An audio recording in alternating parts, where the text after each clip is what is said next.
అంతే నిమ్మలంగా కూర్చున్నావు. ఎట్లా అనిపిస్తుంది రేవంత్ రెడ్డి పరిపాలన? ఎట్లున్నా దండు కదా. ఎందుకట్లా? ఇక ఆయన కేసీఆర్ అనేది ఇప్పుడు రేవంత్ రెడ్డి కేసీఆర్ ఎంబడి పడ్డాడు, మా ఎంబడి పడతలేడు. వాళ్ళు ఎంబడి పడి రోజు తిట్టుడు, రోజు వరుడు. మీ కరెక్ట్ అది నేననేది కదా, అది తిట్టుడు కరెక్ట్ కాదు కదా. మరి సరే రేవంత్ రెడ్డి కేసీఆర్ తిడుతున్నాడు, సరే ప్రజలకు ఏం చేసిండు? ప్రజలకు కూడా ఏమి లేదు, చేస్తారన్న ఏదో చేసి ఆయన ఇచ్చడానికి కష్టం అవుతుంది. అంతేనా? మరి పింఛన్ 4,000 వస్తుందా?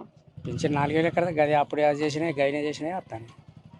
గాయన అంటే ఎంత చేసిండు? అప్పుడు 2,000 ఉంటే 2,000 చేసిండు, 2,000 ఉన్నాడు 4,000 చేసిండు. అయ్యే వస్తున్నాయి. మరి నెలకే ఇస్తానన్నా కానీ నెలకి ఇస్తానన్నాడు. ఎవరు పోయి అడగాలి? రుణమాఫీ అన్న అందరికీ అయిందా? ఎవరికి లేదు, ఎవరికి లేదు. ఇప్పుడు రైతు బంధు పడతారన్నది కొంతమంది పడ్డాయి, కొంతమంది పడాలే.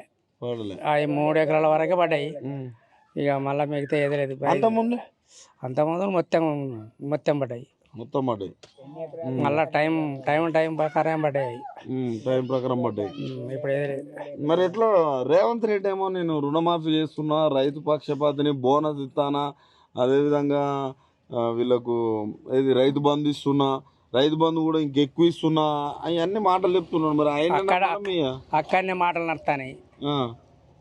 ఏది ఆయన మాట్లాడినా కానీ నడుస్తాను. ఇక్కడ ఏది మరి ఇక్కడ ఏం లేదా? ఇక్కడ ఎక్కడ ఉన్నది? ఇంకా ఫ్రీ బస్ ఎట్లా ఉన్నది? ఫ్రీ బస్ పెట్టినట్టు తినదారగలేక ఫ్రీ బస్ పెట్టిండు.